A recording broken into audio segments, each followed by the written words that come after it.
Bonjour frères et sœurs, soyez bénis, je crois que c'est ce que le Seigneur fait dans votre vie, il vous garde, il vous encourage, peut-être quelqu'un est-il fatigué, on arrive à la fin de ce confinement et je crois qu'on va pouvoir aussi apprécier un peu plus de liberté, non pas pour autant faire n'importe quoi parce que nous voulons être des modèles et toujours respecter ces gestes barrières. Voilà, on compte aussi sur la grâce de Dieu, l'aide de notre Seigneur, afin que nous puissions, dans quelque temps, quand le Seigneur le permettra, aussi avec beaucoup de sagesse de notre part, nous retrouver dans nos lieux de culte. Je voudrais laisser ce passage sur votre cœur aujourd'hui. C'est dans l'évangile de Matthieu, c'est au chapitre 4 et au verset 4. C'est quand Jésus, notre Seigneur Jésus, le Fils de Dieu, notre Sauveur, notre libérateur, a été dans le désert tenté par Satan, donc par le diable, un temps de jeûne et de prière, et cela avant que Jésus commence le ministère terrestre pour lequel il est venu sur cette terre. Ensuite, son ministère se poursuit dans le ciel, puisqu'il nous est dit que dans le ciel, il prie et il intercède pour nous. Et là, il va y avoir cette tentation, le diable va lui proposer de changer des pierres en pain.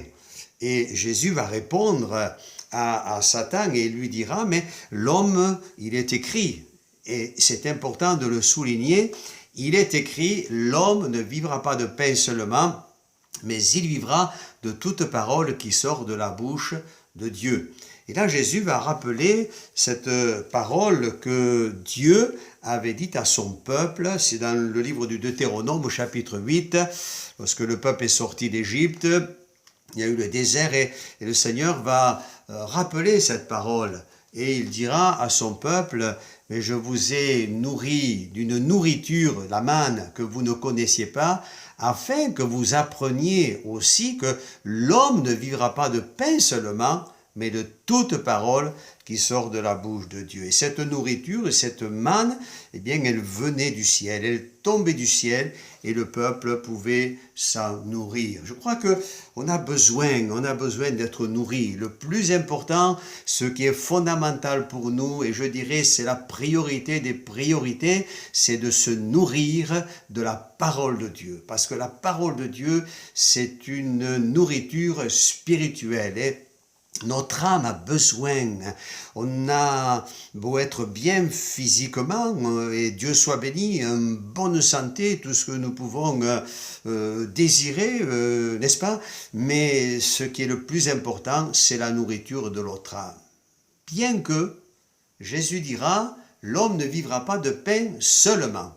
Ce qui nous montre bien aussi que l'être physique, notre corps, a besoin d'être nourri. Et pendant ce temps de confinement, les uns et les autres, et on le sait très bien parce qu'on l'a vu au travers des médias, et je suis sûr que tous, plus ou moins, et peut-être moins que plus, parce que certains s'en rendent compte aujourd'hui, peut-être que ça a été tellement profitable que ça se voit un peu, pardonnez-moi mon humour, mais il est vrai que tous, et peut-être même ceux qui n'étaient pas habitués, vous avez fait quelques gâteaux, quelques recettes, on s'en est rendu compte, les rayons des supermarchés, la farine manquée, la levure, enfin tous ces ingrédients. Donc nourrir, prendre soin de son corps aussi, c'est quand même quelque chose qui est très important.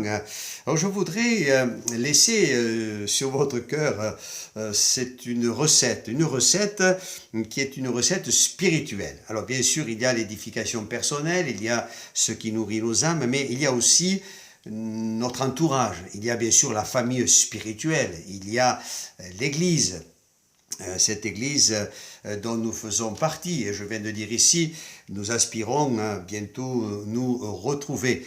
mais il y a aussi notre famille dans la chair, et ceux pour qui nous prions et nous désirons vraiment les voir venir au Seigneur. Donc la famille, quelle qu'elle soit, notre désir, c'est de la voir heureuse, de la voir bénie, de la voir aussi réjouie et marchant dans les voies du Seigneur comme nous pouvons le faire nous individuellement. Alors quand je parle de recettes et de gâteaux, je voudrais laisser pour vous, et peut-être allez-vous prendre quelques notes, mais c'est quelque chose que j'ai retrouvé dans mes archives, et c'est une recette spirituelle, et vous allez voir que on va retrouver tous les ingrédients finalement dont nous avons besoin, non pas là ici sur les rayons des supermarchés, mais dans cette bonne Bible, bonne parole que Dieu nous a laissée. Alors je vais simplement vous lire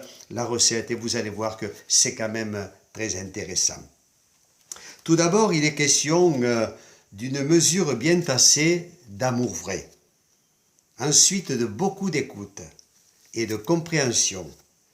Une bonne dose de disponibilité, mélangée à quelques grammes de douceur et de calme, ajoutez-y un rien de fermeté. Cherchez un peu de bonne volonté, assaisonnez avec de la droiture et de la sincérité, afin de conserver le bon goût de la vérité. Râpez quelques désirs égoïstes, des brusqueries et des impatiences. Faites fondre votre orgueil et votre suffisance. Trouvez dans vos réserves quelques graines de foi inébranlables. Une espérance sans condition. Saupoudrez de tendresse. Faites revenir à la surface des tranches entières d'accueil et de partage. Additionnez de dialogue, menu service, des merci bien placés, don de soi aussi sans retour. Laissez mijoter longtemps dans la patience. Avant de présenter, flambez dans la joie si possible et dans un élan de prière. Complétez avec un petit verre d'humour et vous obtiendrez une famille, un entourage qui sera d'autant plus savoureux.